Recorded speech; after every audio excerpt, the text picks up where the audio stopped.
നിങ്ങളുടെ favourite shows ഇനി ഒരിക്കലും മിസ്സാവില്ല. ഇപ്പോൾ C5 കാണും നിങ്ങളുടെ ഫേവറേറ്റ് ഷോ തികച്ചും സൗജന്യമായി. ഞാൻ പറയേണ്ടതുപോലെ പറഞ്ഞിട്ടുണ്ട്. പക്ഷേ അവര് കൃത്യമായ മറുപടി ഒന്നും തന്നിട്ടില്ല. എന്തായാലും അവരുടെ മനസ്സില് ഒരിളക്കം തട്ടിയിട്ടുണ്ടെന്നുള്ളത് ഉറപ്പാ. ഏതെങ്കിലും ഒരുത്തന്റെ തലയിൽ അവളെ കെട്ടിവെച്ചാൽ നമ്മൾ രക്ഷപ്പെടും. അതോടെ ഗംഗയെ കൊണ്ടുള്ള തലവേദന തീർന്നു കിട്ടും. അവരത്ര പെട്ടെന്ന് ഗംഗയുടെ കല്യാണം നടത്തുമെന്ന് എനിക്ക് തോന്നുന്നില്ല. മഹിയേട്ടന്റെ സ്വത്തുക്കൾ തട്ടിയെടുക്കാൻ തന്നെയാ അവര് കൊച്ചുമകളെ ഇങ്ങോട്ട് അയച്ചിരിക്കുന്നത്. അത് ശ്രേയ പറഞ്ഞതിലും കാര്യമുണ്ട്.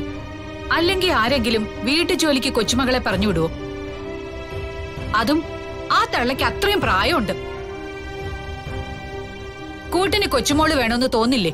ജാനകിയമ്മ എത്രയോ വർഷങ്ങളായി വിശ്വട്ടിന്റെ തറവാട്ടിൽ താമസിക്കുന്ന ആളാ. അവർക്ക് നമ്മളോടും ഈ വീടിനോടും ഒരുപാട് കടപ്പാടുണ്ട്. അതുകൊണ്ടാ മാളുവിനെ നോക്കാൻ ഗംഗ ഇവിടെ നിർത്തിയത്. നാത്തൂനൊരു പാവ, എല്ലാരെയും കണ്ണു അടച്ചങ്ങ് വിശ്വസിക്കും. അതുകൊണ്ടാ അങ്ങനെയൊക്കെ തോന്നുന്നത്. എത്രയൊക്കെ ആയാലും മനുഷ്യനാണോ, സ്വാർത്ഥത ഇല്ലാതിരിക്കില്ല. നാത്തൂൻ പറഞ്ഞതുപോലെ വർഷങ്ങളായിട്ട് അവര് താമസിക്കുന്ന വീട് സ്വന്തമായിട്ട് വേണോന്ന് അവർക്ക് തോന്നാൻ പാടില്ലെന്നില്ലല്ലോ. അതെ ആന്റി, നമ്മൾ ഇനി അവർക്ക് സമയം കൊടുക്കണ്ടെന്ന് തന്നെയാ എനിക്ക് തോന്നുന്നത്. നിങ്ങൾ പറയുന്നൊക്കെ എനിക്ക് മനസ്സിലായി. പക്ഷേ ഗംഗയുടെ കാര്യത്തിൽ ഒരു തീരുമാനം ജാനകിയമ്മയ്ക്ക് മാത്രമേ എടുക്കാൻ സാധിക്കൂ. ഞാൻ പറഞ്ഞപ്പോ പെട്ടെന്ന് പരിചയമില്ലാത്ത ആളെ കൊണ്ട് എടുത്തു ചാടിയ ഒരു വിവാഹമൊന്നും പറ്റില്ല, ആലോചിക്കാം എന്ന രീതിയിലൊക്കെയാ പറഞ്ഞത്. കണ്ടോ, അത് ആലോചിച്ചാൽ തന്നെ മനസ്സിലാക്കാവുന്നതേ ഉള്ളൂ. മുൻകൂട്ടി പരിചയപ്പെട്ടിട്ട് കല്യാണം നടത്താൻ പറ്റുമോ? അങ്ങനെ പരിചയം വർഷങ്ങളായി വേണമെങ്കിൽ അത് മഹിയെ തന്നെയാവും അവരുദ്ദേശിച്ചിരിക്കുന്നത്.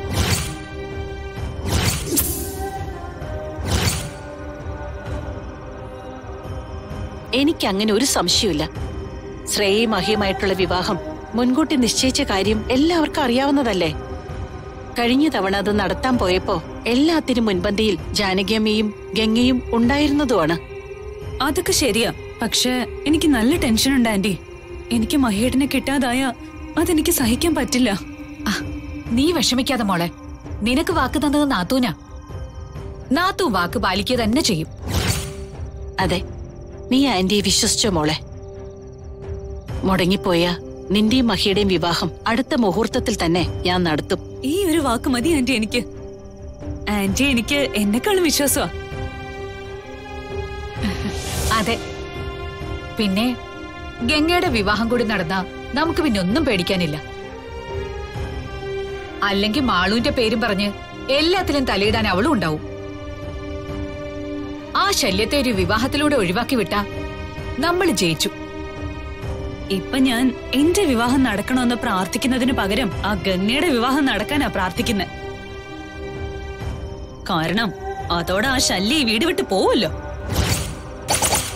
നിങ്ങൾ സമാധാനിക്ക്, എല്ലാം ഭംഗിയായിട്ട് നടക്കും. തൽക്കാലം നമ്മൾ ഈ സംസാരിച്ചതൊന്നും ആരും അറിയണ്ട. ശരി നാത്തൂനെ.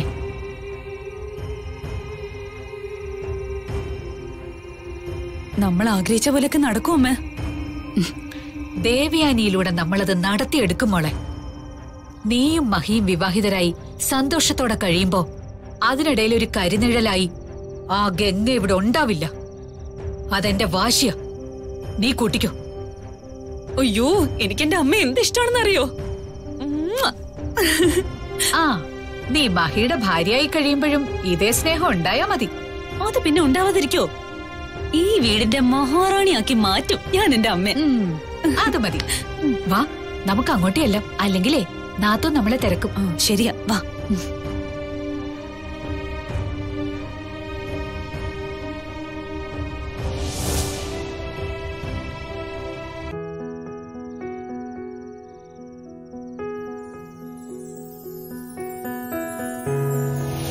നിന്റെയും മഹിയുടെയും വിവാഹം അടുത്ത മുഹൂർത്തത്തിൽ തന്നെ ഞാൻ നടത്തും. ഈ ഒരു വാക്ക് മതി ആന്റി എനിക്ക്. ആന്റി എനിക്ക് എന്നെക്കാളും വിശ്വാസമാ.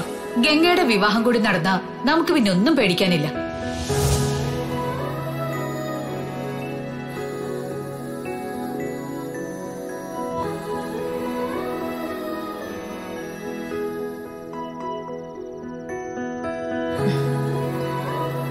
ഇതെന്താ മാളൂട്ടി ഇങ്ങനെ ആലോചിച്ചിരിക്കുന്നേ? ഇതുവരെ കിടന്നില്ലേ? എന്താ ഒന്നും മിണ്ടാത്ത? എന്നോട് പിണക്കാണോ?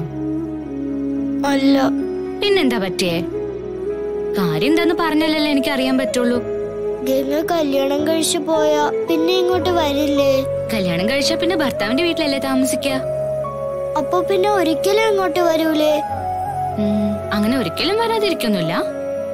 ഇടയ്ക്കൊക്കെ വരാൻ പറ്റുമായിരിക്കും. പക്ഷേ കല്യാണം കഴിച്ചാല് സമ്മതിക്കണം, എന്നാലേ വരാൻ പറ്റുള്ളൂ. അയാള് വിട്ടില്ലെങ്കി എന്ത് ചെയ്യും? വരാൻ പറ്റില്ല. എങ്കിൽ ഗംഗ കല്യാണം കഴിക്കണ്ട. അല്ലെങ്കിലും ഞാനിപ്പോ കല്യാണം ഒന്നും കഴിക്കാൻ പോകുന്നില്ലല്ലോ.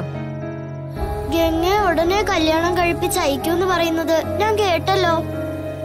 ആരാ അങ്ങനെ പറഞ്ഞേ?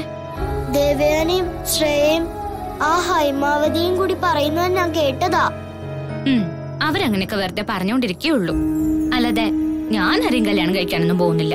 ഗംഗയുടെ മുത്തശ്ശി പറഞ്ഞു എന്നാ അവര് പറയുന്നത്. മുത്തശ്ശിയോ? അതെ, മുത്തശ്ശി ദേവയാനിയോട് പറഞ്ഞെന്ന്. മുത്തശ്ശിയെ കാണാൻ ദേവയാനി പോയിരുന്നു. എന്നിട്ട് ഉടനെ അവര് ഗംഗയുടെ കല്യാണം നടത്താൻ പ്ലാൻ ചെയ്യുന്നുണ്ട്. ഗംഗ കല്യാണം കഴിക്കണ്ട, എന്റെ അടുത്തൊന്ന് പോവണ്ട. ഗംഗ പോയ എന്നെയും കൊണ്ടുപോണം.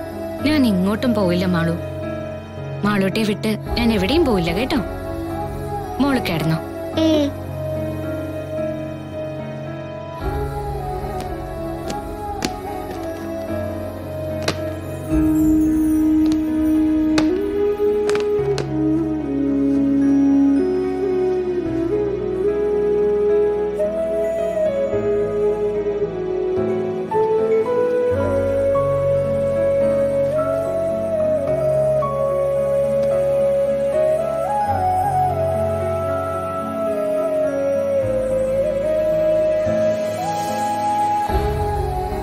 പോവില്ലല്ലോ അല്ലേ? ഇല്ല, പോവില്ല. എന്റെ മാളൂട്ടി സമാധാനായിട്ട് ഇറങ്ങിക്കോ.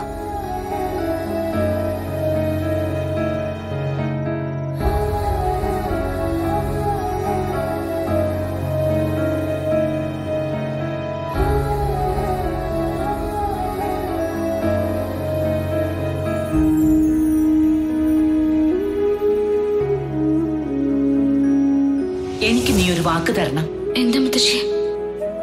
ഞാൻ പറയുന്ന ആളെ നീ വിവാഹം കഴിക്കാവൂ. എന്റെ ശ്രീ മഹേശ്വരനാണ് സത്യം. മുത്തശ്ശി പറയുന്ന ആളെ മാത്രമേ ഞാൻ വിവാഹം കഴിക്കൂ.